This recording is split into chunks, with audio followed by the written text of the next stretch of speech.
Brandon Aiyuk is in the midst of a miraculous recovery. That statement is going to turn some heads. That's because John Lynch made it on KMBR Thursday morning.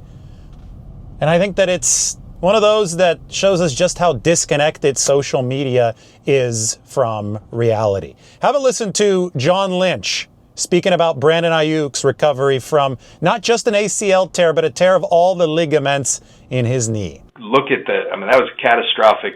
All three ligaments. He did a lot to his knee, and I think both things can be true. He can be having a miraculous kind of recovery because he's worked hard and because he's different. Frankly, he's very blessed, by the good Lord with his athletic ability, and those guys tend to heal faster, but still it's a long process, and you have to hit all the markers, and so, it's coming along well. We're getting close to opening up that window, and we look forward to the time. We're a better football team when he's out there. He's a really good football player, and so we look forward to when that day comes. Aiyuk was injured in mid-October of 2024. If this had been a clean ACL tear, then we could expect around a 9-month timeline. But this wasn't just the ACL, it was the MCL as well, and a third ligament that John Lynch mentioned, so either the LCL or the PCL. Either way, a 3-ligament tear, which is commonly known as a full tear of the knee.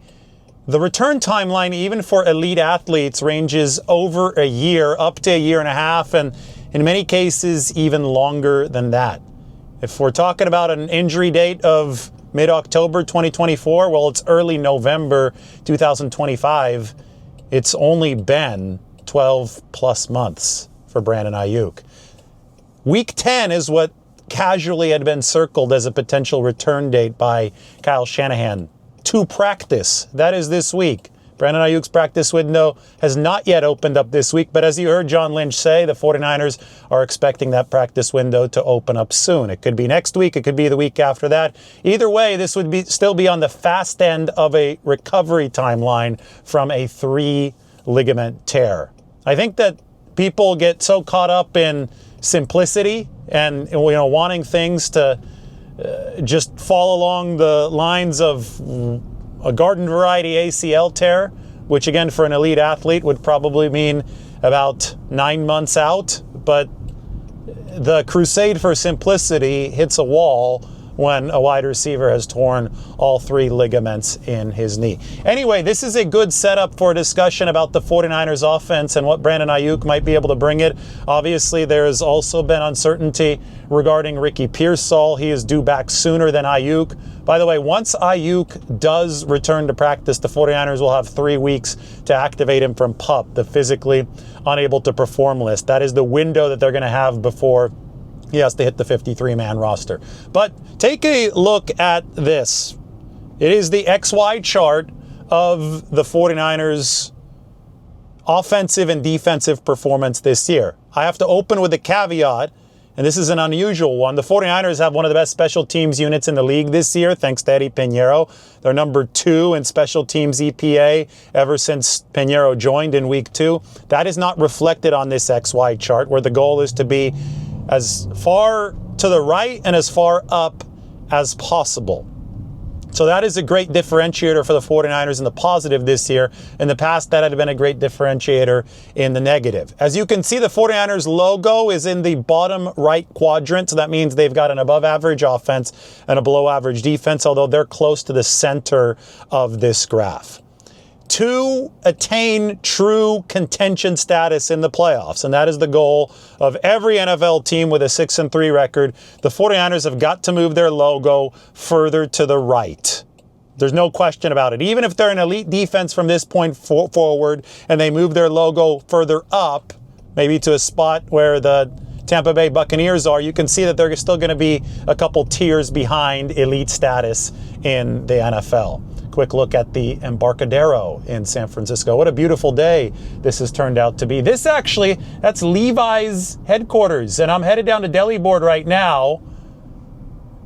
At Deli Board, I think I'm going to get the Levi's sandwich because the game, it's not at Levi's South this week. It's at Levi's North. It's at actual Levi's Stadium. Anyway, back to our graph. 49ers can move their logo up, but even if they miraculously do that with the reintroduction of elite defense, they're still going to be short this year. This is something that happened to the Rams, by the way, as they're building off of a similar formula as the 49ers back in 2023 and 2024. Well, the 49ers, combining a slightly improved defense with a surging offense, could end up where that red arrow would take them. They would be very near the top contenders in the NFL. If the 49ers defense continues to slightly worsen, but the offense does still make that great surge, well, they would end up where the blue arrow would take them, in probably the second tier of this league. Still as a contender, but maybe a little bit more of an outside contender. If the defense continues sliding at a tough rate, and they've been number 26 in the league ever since Nick Bosa went down in week 3, well, the 49ers would end up where the orange arrow takes them, in the vicinity of the Dallas Cowboys. Those are the options for their defense. All of them lead to a place that is still salvageable by elite offensive play. So the 49ers are banking on elite offensive play. As we pass the Ferry Building here in San Francisco, just listen to what George Kittle had to say about this team and the offensive-defensive balance a little bit earlier this week.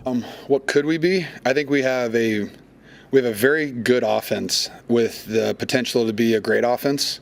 We have guys that, we have a veteran offense. We have guys that have played a lot of snaps together, guys who have won a lot of games together, guys who have gone through, bad games together. And so I think as an offense, we're very connected. And our offense needs to score a lot of points week in and week out. That's just what it is, because we have a young defense with, our 2 best players are out.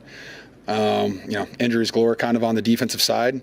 And luckily our offense has been able to continue to score points. And, when we're scoring points like today, I think we're going to have a lot of success. And then when we have 12 plays in the first half, like last week, it's going to be a really tough season. So I think I don't want to say pressure. I just think there's a ton of opportunity in the offense to go out there and just score a bunch of points and have a bunch of guys involved with it. So, that and, Eddie P, what an absolute G.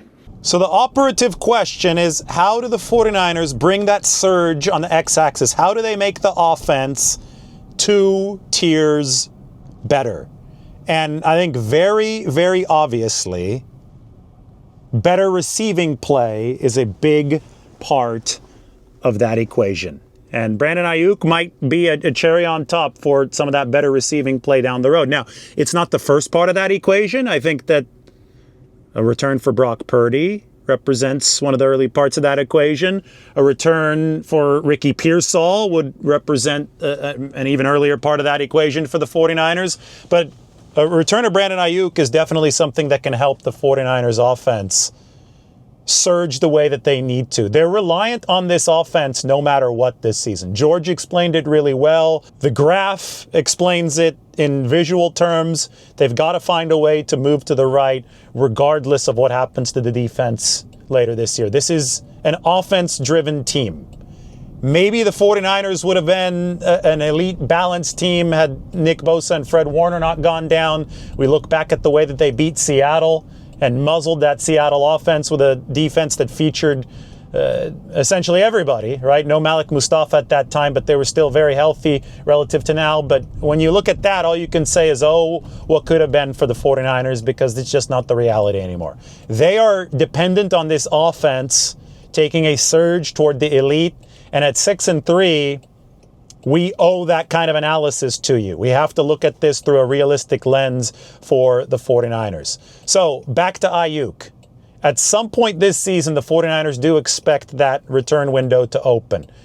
We are in that 12 to 18 month window now. It's November 2025. He got hurt in October 2024. What can he possibly bring the 49ers? Well, one area where they have definitely surged over the course of the past few weeks is run offense. And it's no coincidence that their receivers are blocking much better than they did earlier in the season. When the 49ers run offense is humming the way that it should, and against the New York Giants it was, but that was the worst run defense in football, it is a beautiful sight to see. Kind of like the Bay Bridge here as we look from the Embarcadero. San Francisco really is a photogenic pretty city. I think we're going to be making a right turn before we can go under the Bay Bridge. But if we kept on going here along the Embarcadero, we'd hit Oracle Park. That's where the Giants play. Instead, we're going to Deli Board. It's the sandwich that I promised you I was talking about. I may have to get a Levi's sandwich or the 49er sandwich. Not sure. They're both very similar. It's just that the Levi's comes on Dutch Crunch, which is the bread of the area. But anyway, back to the upward trend. I showed this to Christian McCaffrey in the locker room on Wednesday, and he said, yeah, this is heading in the right direction, but this is the big test. Can the 49ers maintain this kind of success against a very good run defense? They faced the Tampa Bay Buccaneers the week after the Rams, and that's been the best run defense the 49ers have faced to date, and it didn't go well for the ground game. They've got George Kittle back now. I always look back at week 1, the season opener of 2023, Christian McCaffrey on 19 structure fool. That was the name of the play. McCaffrey, 65 yards for a touchdown coming out of the break. And it was Brandon Aiyuk who took out both Alex Highsmith and DeMonte Casey, the Pittsburgh safety, within 4 seconds of each other on the same play. It was one of the most impressive receiving blocking exhibitions that you'll ever see. The 49ers perimeter blocking has definitely improved over the course of the past several weeks. George Kittle's return definitely helped it, but I think that the receivers and their return to health, we're seeing Juwan Jennings not play with 5 severely broken ribs anymore. Those have been healing over the weeks. He's been blocking better. Brandon Aiyuk can give the 49ers that kind of boost immediately once he returns, right? So, I mean, you take a look at the 4 pillars of an improvement that I outlined for the 49ers in the offseason. One of them was receiver separation. They were ranked number 32 last year. Without Pearsall and Aiyuk right now, the 49ers are number 24. So they're separating better than they did in 2024, but they're still in the bottom quarter of the league. That still needs to improve for San Francisco. You could take a look at the Transbay Transit Center here as we make our way down Howard Street. That's the LinkedIn headquarters. They call that building Darth Vader, a big black building here in San Francisco. But, you know, it's one of those things where progress had not been linear for the 49ers in the run game, but there has been that upward trajectory, and it all really, I do think, is very, very correlated with the quality of blocking that they are getting on the perimeter, and that's something that Brandon Aiyuk can help. And I think that it's important to be realistic about his potential return this year. You've got way, way too much social media pessimism, and it's blinded people to what I think should be obvious in this situation, and that is Brandon Aiyuk suffered a horrifically bad knee injury that didn't really give the possibility of him returning until that 12 to 18 month window. And we currently have entered that 12 to 18 month window, and the 49ers are expecting him back at practice at some point soon. We are passing the Moscone Center in San Francisco. It was just announced, as expected, that the Moscone Center would host. This is the convention center. You can see Moscone South. This is where Radio Row at the Super Bowl, the media center for the Super Bowl, is going to be. Now, the 49ers' chances of playing in that Super Bowl, it's going to be an uphill battle. It would have been even if they were fully healthy. It's just hard to win in this league. But those chances are very, very dependent on what the 49ers might be able to scrounge up offensively. Can they turbocharge this unit moving forward? I wrote so much about Brock Purdy and Mac Jones and the delicate situation there up on the San Francisco Standard. Kyle Shanahan has talked about that. The 49ers, at some level, the 49ers are going to have to make a gut decision on Brock Purdy because he's not going to be 100% this year. We've known that about the turf toe. That's just the nature of the injury, but he's reapproaching 100%. When do the 49ers find the best spot for him? Do they make him QB2 for this game against the Rams? It is back on natural grass. I know I've been talking about that for weeks, and does he even see some action against the Rams, even if he isn't QB1? Because some explosiveness might be needed for the 49ers out of that quarterback position against the pass rush that they are going to face. But I know that Brandon Aiyuk, Ricky Pearsall have been questions on people's minds.